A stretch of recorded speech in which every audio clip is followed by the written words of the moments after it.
Tehát akkor itt lesz a kis céltáblánk. Most már eléggé sötét van, úgyhogy nem nagyon látja a fényképező. És akkor lássuk, hogy sikerül a dolog.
És akkor, mint láthattuk, el is találtuk.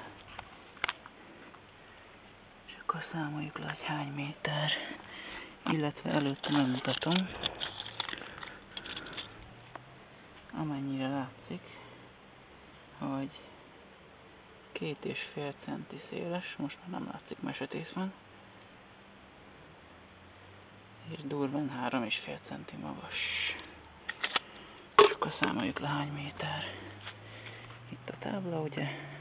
1, 2, 3, 4, 5, 6, 7, 8, 9, 10, 11, 12, 13, 15, 16, 17, 18, 19, 20, 21, 22, 23, 24, 26, 27, 28, 29, 30, 31, 32, 33, 34, 35, 36, 40, 41, 42, 43, 44, 45, durván 46 méter. És akkor itt a puska. Természetesen letámasztva előttem.